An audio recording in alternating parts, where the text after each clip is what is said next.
जी media से exclusive बातचीत में बोले हैं केशव प्रसाद मौर्य और अयोध्या हमारी है, काशी मथुरा की बारी है, ये कह रहे हैं डिप्टी सीएम केशव प्रसाद मौर्य। काशी और मथुरा हमेशा हमारे आंदोलन में रहा। डिप्टी सीएम ने ये बात कही और काशी में पहले लाठियां चलती थी लेकिन अब नहीं।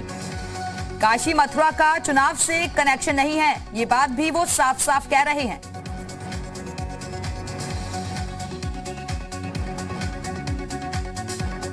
प्रधानमंत्री नरेंद्र मोदी 13 दिसंबर को काशी विश्वनाथ कॉरिडोर का उद्घाटन करेंगे। यूपी के उप मुख्यमंत्री केशव प्रसाद मौर्य हमारे साथ में। केशव जी, काशी विश्वनाथ कॉरिडोर मार्च 2019 में शिलान्यास हुआ था। 13 दिसंबर को पीएम मोदी उद्घाटन करने जा रहे हैं। क्या पूरा कार्यक्रम रहने वाला है और इससे आप इस पूरे काम को किस तरह से देखते हैं? देखिए, जिस प्रकार से अयोध्या में श्री रामलला की जन्मभूमि पर भव्य मंदिर निर्माण होने से पूरे देश में ही नहीं पूरी दुनिया के राम भक्तों में खुशी है, वैसे त्रिलोकी के नाथ यानी बाबा विश्वनाथ काशी में जो भव्य मंदिर का कॉरिडोर बना है, उससे भी जैसे हम लोग नारा लगाते थे श्री राम जन्मभूमि आंदोलन के समय में कि अयोध्या हुई हमारी 6 दिसंबर के बाद, अब काशी मथुरा की बारी, तो काशी भी और अयोध्या भी हमारी, अब कृष्ण जन्मभूमि की बारी है।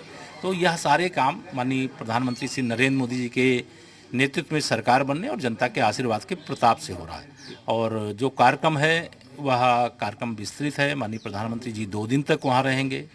देश भर के पूज्य साधु संतों को और तमाम विशिष्ट लोगों को माननीय प्रधानमंत्री जी के यहाँ से ही मेरी सूचना के हिसाब से आमंत्रित किया जा रहा है। केशव जी, आपने कहा कि अयोध्या काशी है, अब मथुरा की बारी है। काशी का आप इस कॉरिडोर से जोड़ रहे हैं, क्या इसका मतलब निकाला जाए? नहीं, कॉरिडोर आपने देखा, मैं तो देखा हूँ।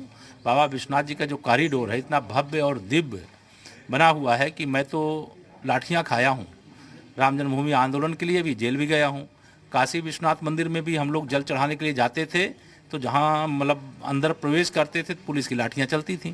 लेकिन इसके बाद जब आज यह स्वरूप है कि जहाँ 10-20 हज़ार लोग एक साथ आकर के वहाँ दर्शन कर सकेंगे, गंगा जी सामने एकदम साक्षात विराजमान होंगी, माता अन्नपूर्णा जी विराजमान होंगी, तो एक अलग बदला हुआ रूप है। और यह बदला हुआ रूप हर शिव भक्त को एकदम आनंदित करने वाला है। क्या चुनाव पर भी इसका असर पड़ेगा? कि चुनाव और अयोध्या मथुरा काशी ये दोनों अलग अलग हैं। चुनाव से और आस्था के केंद्रों से कोई मेल नहीं होता है, लेकिन विपक्षी उसको चुनाव से जोड़ने की जरूर कोशिश करते हैं। लेकिन हमारे लिए तो यह खुशी की बात है एक शिव भक्त के रूप में कि आज बाबा विश्वनाथ जी का भव्य कॉरिडोर बनकर के तैयार। कैमरामैन एस जयदीप के साथ विशाल पांडे, जी मीडिया, लखनऊ। और इसी खबर पर और ज्यादा बातचीत के लिए इस वक्त सीधे रुख करेंगे लखनऊ का, जहां से हमारे साथ हमारे सहयोगी शुभम पांडे इस वक्त जुड़ गए हैं। शुभम, केशव प्रसाद मौर्य को आपने सुना, वो कह रहे हैं कि अयोध्या हमारी है, काशी मथुरा की बारी है, यानी कि सीधे सीधे इस बात को हम माने कि पुराने ही फॉर्मूले पर अब आगे बढ़ने की कोशिश कर रही है बीजेपी दोबारा।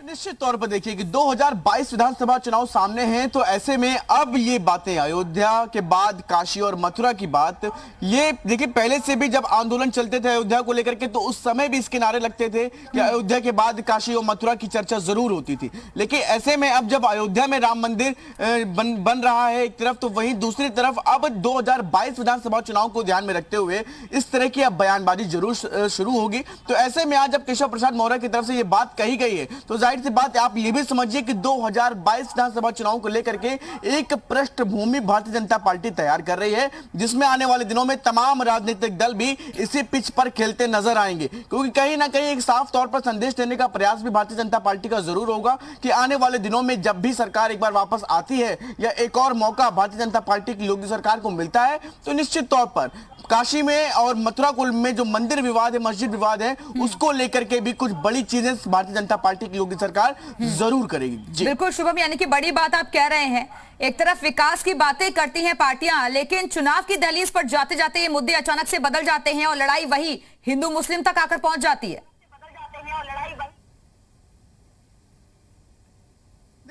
चुनाव का माहौल ही ऐसा होता है, एक तरफ जहां विकास को लेकर के तमाम मंत्री उत्तर प्रदेश में हो, केंद्र के भी मंत्री, प्रधानमंत्री भी आकर के पूर्वांचल एक्सप्रेसवे का उद्घाटन करते हैं, तो उत्तर प्रदेश में भी चाहे रोजगार की बात हो, चाहे चिकित्सा स्वास्थ्य की बात हो, तमाम क्षेत्रों में भारतीय जनता पार्टी की योगी सरकार ने काम किया है। लेकिन ये सभी राजनीतिक दलों को पता है कि सिर्फ विकास के जरिए ही सत्ता तक नहीं पहुंचा जा सकता, जिसका जीता जागता उदाहरण 2017 में जब हमने देखा कि उत्तर प्रदेश में अखिलेश के द्वारा तमाम तरह के बेहतर काम किए गए थे, आगरा एक्सप्रेस एक्सप्रेसवे भी बनाया गया था, लेकिन उत्तर प्रदेश में उस समय विकास पर वोट नहीं पड़ा, जिसका ही खामियाजा था कि अखिलेश को सत्ता से बाहर होना पड़ा। तो ऐसे में तमाम चीजों से राजनीतिक दल जरूर सीख लेते हैं कि सिर्फ विकास के सहारे ही सत्ता तक नहीं पहुंचा जा सकता। तो ऐसे में तमाम समीकरणों को भी ध्यान रखना जरूरी है।